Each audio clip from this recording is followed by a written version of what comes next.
Nosotros conocemos sobre la depresión, hablamos de la tristeza, las ansiedades. También por ahí en algún momento hemos podido escuchar sobre alguna fobia, el miedo a las enfermedades con toda esta pandemia, con toda esta situación que estamos viviendo. Pero ¿qué tanto sabemos sobre la psicosis? Alguna vez hemos escuchado ese término y probablemente no terminamos de entender cómo se manifiesta o qué tan probable, qué tan presente está en nuestro día a día. ¿Qué es la psicosis?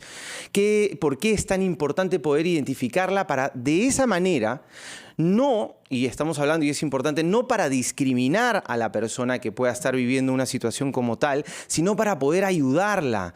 Y porque de todas maneras, cuando nosotros podemos identificar un problema de salud mental en sus inicios, vamos a tener definitivamente un mejor pronóstico, una mayor probabilidad a un mejor pronóstico.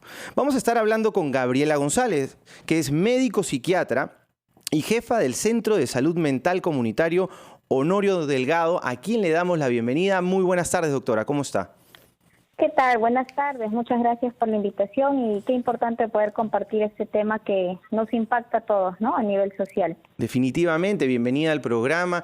Y una pregunta que de todas maneras cae por su propio peso sería, ¿cómo definimos la psicosis? ¿Se habla de un cuadro, un episodio psicótico? ¿Hablamos de una persona psicótica o una persona con psicosis? Claro, es importante entender que así como nos enfermamos de situaciones físicas, también nos podemos enfermar de la mente. Y en la mente, como bien mencionabas, hay varios patrones, ¿no? Depresión, ansiedad, y entre ellos hay un área cuando se altera el pensamiento, o se altera la percepción, o se altera la conciencia de uno mismo, estar en la realidad, y eso se quiebra, pues la persona puede entrar a un cuadro psicótico. Es un síntoma, no es un diagnóstico. Definitivamente, y cuando hablamos entonces de un quiebre con la realidad, porque entendemos, estamos siendo en este caso simbólicos, lo que se entiende está vinculado quizás entonces, o uno de los síntomas tiene que ver con las alucinaciones. ¿Qué síntomas, qué características conllevan esta psicosis? Claro, es importante también diferenciar, cada cuadro psicótico es único, de acuerdo a la experiencia de la persona, de acuerdo al trauma, de acuerdo a los antecedentes. No podemos decir que una persona es igual a otra, aún tenga el mismo cuadro. Las alteraciones pueden ir desde las alteraciones perceptivas visuales, la persona puede ver cosas que otras personas no ven, entre personas, animales, situaciones, puede escuchar voces no muy agradables, de insultos, de repente agravios o sensaciones en el propio cuerpo, sensaciones de tumoración, sensaciones de que algo está pasando en su organismo, pese a que médicos con estudios profundos hayan diagnosticado que realmente la persona se encuentra en estado saludable. Entonces las percepciones pueden variar, pero basta que esté fuera de lo que realmente esté en la realidad, ya está ocurriendo este quiebre perceptible. Cuando hablamos de estas percepciones, entiendo que estamos hablando de que son errores de percepción. No es que estamos hablando sobre una capacidad, una sobrecapacidad para ver cosas, para ver más cosas que otras personas no pueden ver, sino más bien son errores de percepción. Así es, se altera la percepción, depende el daño a nivel cerebral dónde está, porque a veces puede ser un daño del pensamiento, donde también se altera el pensamiento y la persona piensa de una manera que los demás no lo hacen. Entonces también hay este daño que se puede dar a nivel del pensamiento. Y ahí es donde uno tiene que evaluar, porque el paciente, el usuario sufre, él lo vive como real y lo sufre, y por eso muchas veces se defiende o puede tener algunas conductas que pueden notarse de agresividad porque otras personas no lo entienden. Usted menciona este sufrimiento, entendemos entonces que también un cuadro psicótico viene de la mano de ciertas emociones, y me imagino no estamos hablando de emociones agradables, me imagino que está más presente quizás la ansiedad o la frustración, la cólera. Así es, muchas veces vivir, y siempre invito a los familiares a ser empáticos en este sufrimiento, ¿no? Les comento, imagínense todo el día estar escuchando que alguien les insulta, les dicen que no sirven, que deberían morirse, que no vale la pena estar en este mundo. ¿Cómo se sentirían? Entonces realmente uno entra en una angustia, depresión, y hasta realmente llegar pues a intentos suicidas. Ahora es importante de todas maneras hacer la aclaración que cuando tenemos estos pensamientos de que no sirvo para nada, que soy un inútil, estos errores de percepción tienen que ver con que la persona considera que estos pensamientos vienen de afuera de su mente, ¿no? Porque es distinto a que una persona como en alguna actividad o en alguna situación que le fue mal se autorrecrimine y diga, caramba, soy un bueno para nada, soy un inútil. Es distinto a pensar que alguien de afuera me lo está diciendo. Claro, sumamente importante cuando uno explora este pensamiento o esta alteración auditiva, ¿no? En el caso que escuche, es importante decir, ¿lo estás escuchando, lo percibes dentro de ti o es algo externo? En su mayoría, por no decir el 100%, ellos lo definen, es externo, alguien me dice, alguien está insinuándome estas cosas, ¿no? Es importante este dato. Ahora, doctora, que cuando una persona está en un cuadro psicótico, ¿está a cada minuto teniendo errores de percepción, alucinaciones o no? Hay momentos de tranquilidad, hay momentos en donde uno puede estar viendo la realidad tal y como es y hay momentos en donde entra en crisis. Claro, como hablamos de un cuadro y de un síntoma, vamos a tener que evaluar primero cuál es el fondo. Hay personas deprimidas que están muy profundamente deprimidas y hacen pequeños cuadros psicóticos. En una tristeza muy profunda escuchan una voz que le dicen que se mate. Hay cuadros bipolares donde la persona puede estar en su máxima energía y entonces escucha que tiene que vender su casa. Y son momentos. Hay cuadros de esquizofrenia donde puede estar en la crisis aguda y pueden llevar días, semanas con esta crisis, donde hay que actuar, inclusive se puede considerar alguna intervención más de hospital. Y hay cuadros por consumo, ¿no? Yo consumo una sustancia, alguna droga, y entonces genero este cuadro psicótico. Dejo de consumir, vuelvo a mi realidad.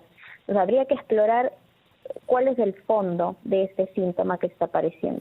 Qué importante lo que está mencionando. En todo caso, se entiende que el cuadro psicótico, y lo voy a repetir, es un síntoma. Así como habláramos, no es lo mismo, pero es como si estuviéramos hablando de un síntoma como un dolor de cabeza, y el dolor de cabeza puede pertenecer a distintos diagnósticos. Uno puede tener dolor de cabeza porque ha estado con la tensión muscular, porque puede ser un problema circulatorio. Lo mismo ocurre con el cuadro psicótico, que es un síntoma, es un indicador, y lo que nosotros, los profesionales de la salud mental, tienen que hacer es identificar a qué diagnóstico o a qué origen se está debiendo este síntoma. Doctora, nosotros vamos a ir a una pausa rápidamente y regresamos para seguir hablando sobre este tema tan importante. Honorio Delgado. Antes quiero abrir igual nuestras líneas de teléfono 212-4100 y 212-4090 por si tienen alguna duda o inquietud en relación al tema que estamos tocando en este momento. Doctora, una idea importante también que se nos viene a la mente, especialmente ahora las personas que nos están viendo y escuchando, es cómo podemos identificar, qué señales podemos observar para poder concluir o para poder tener estas sospechas de que alguien podría estar viviendo un cuadro psicótico. Claro, es importante ver que frente a esta situación mental que están teniendo, usualmente los usuarios tienden a aislarse, tienden a dejar de ser sociables, no solo con amistades, sino también con familias, en reuniones que antes iban, dejan de ir, suelen cambiar su rutina, ¿no? Empiezan a faltar o empiezan a dejar de estudiar, cambia el sueño, cambia las conductas rutinarias que tenían, incluso pueden tener conductas alucinatorias, de conversar con alguien o estar entregando algo a alguien donde no hay, ¿no? Entonces esas conductas o esos cambios sí hay que tomarlos en cuenta para poder hacer una intervención pronta. Qué importante. Y que no necesariamente van a hacer que determinemos que están en un cuadro psicótico, pero son indicadores muy importantes como para tomar acción. Rosa nos está llamando desde Magdalena. ¿Cómo estás, Rosa? ¿Cómo te va? Bienvenida.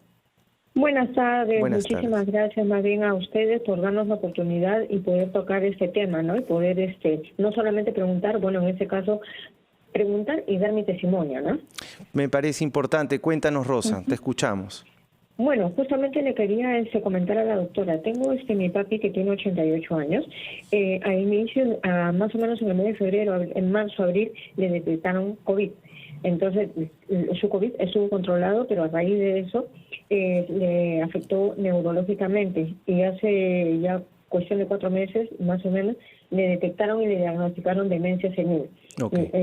Está con ese cuadro y cuando inició todo esto, él no reconocía a nadie, no hablaba, no caminaba, en las noches no dormía, a veces incluso gritaba, que parecía que le estuvieran pegando.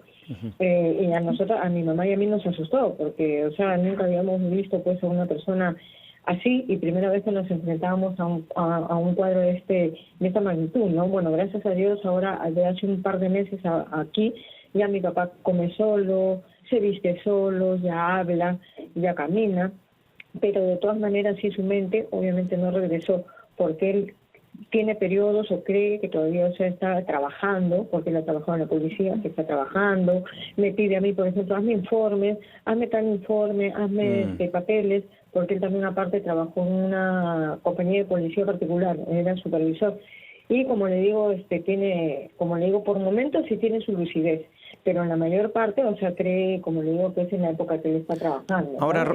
Rosa, cuéntanos, ¿él está llevando ahorita algún tratamiento? Sí, él ya se ha visto por neurología, se ha visto por el Departamento de Salud Mental, que es lo que es psiquiatría, y él está tomando quetiapina y memantina. O sea, esas dos medicinas son las que le han recetado, ¿no?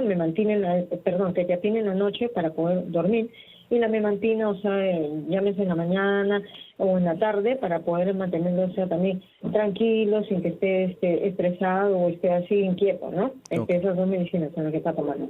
Ok, gracias Rosa por contarnos tu experiencia. Aprovecho entonces, doctora, para preguntarle, en el caso, por ejemplo, del papá de Rosa, la demencia senil, que definitivamente es una condición también que afecta neurológicamente a las personas, puede llevar a las personas a tener estos cuadros psicóticos.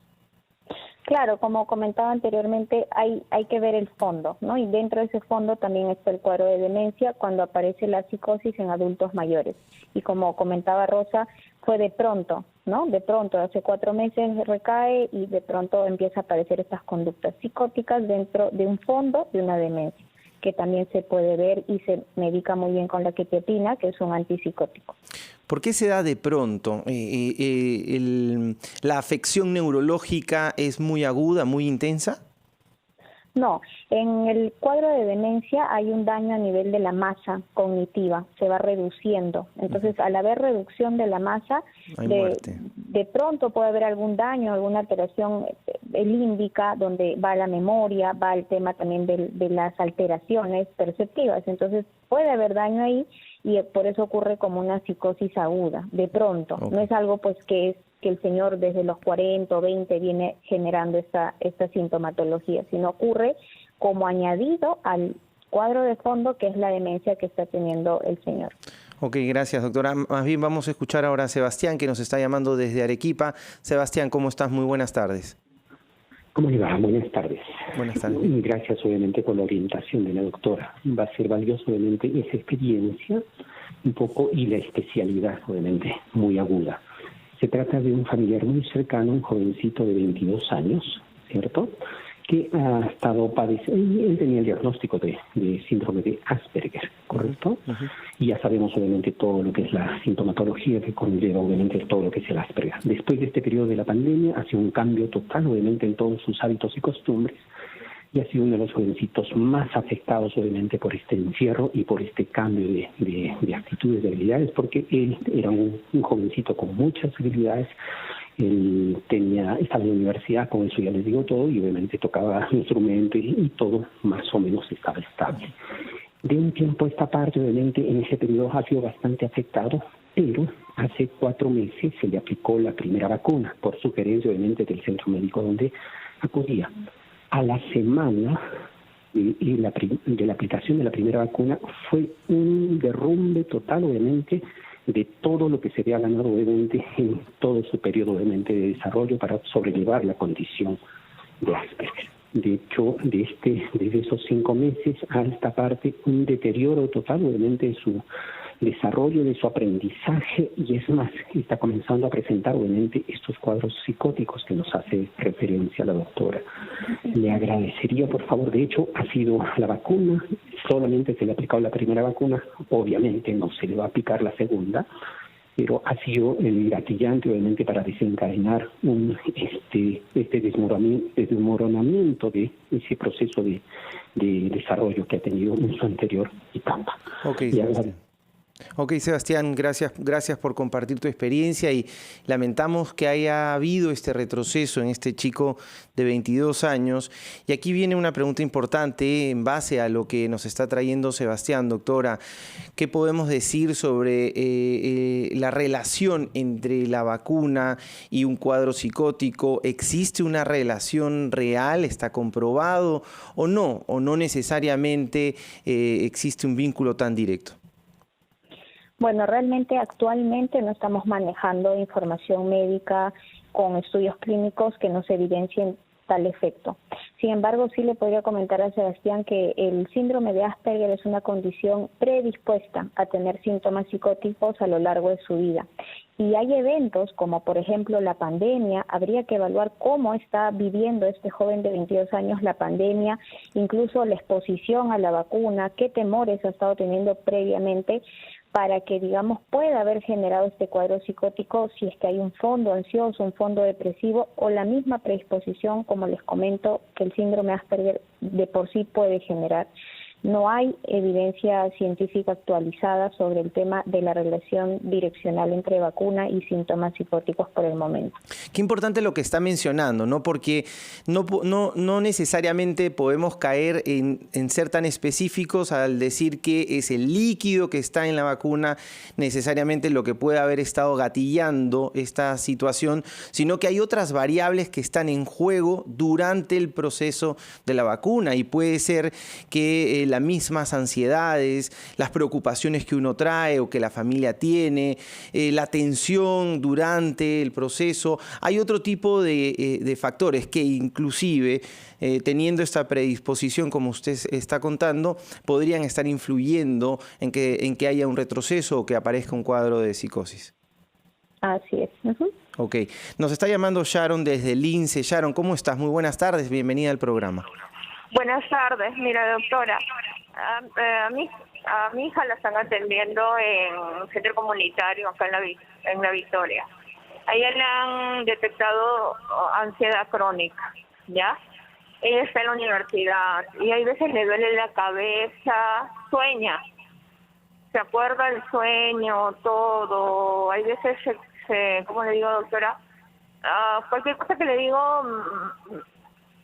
me contesta mal, digamos. Pero al rato viene y me pide disculpas. Y dice de que tiene pensamientos que la agobian. Hay veces me dice que no, que quiere morir. Y entonces con su hermano estamos detrás, ponemos los cuchillos. Ya no sé qué hacer. Es verdad, es ya psicosis, doctora. Ayúdeme. Gracias por la llamada, Sharon, y por compartirnos esa experiencia que debe estar siendo tan difícil. Doctora, como para ir cerrando y también para poder responderle a Sharon, más allá de que necesariamente uno pueda determinar si es un cuadro psicótico o no, ¿qué recomendaciones le podría dar? Sí, es importante, como bien dice Sharon, que ya buscó la ayuda. No hay manera de poder ayudar a estas personas que sufren, que realmente están angustiadas si no buscan ayudas con profesionales.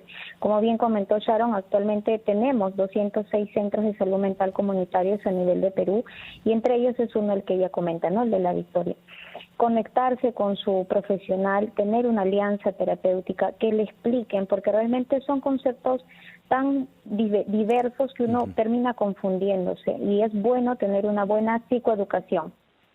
Frente a ello, animarlos a que busquen la ayuda, ¿no? Y hacer la consecuencia del tratamiento. Gracias. Gracias a usted, doctora, por haber estado en el programa, por compartir su experiencia y su conocimiento. Nosotros nos vamos a ir a una pausa y regresamos en Espacio Vital. Porque estoy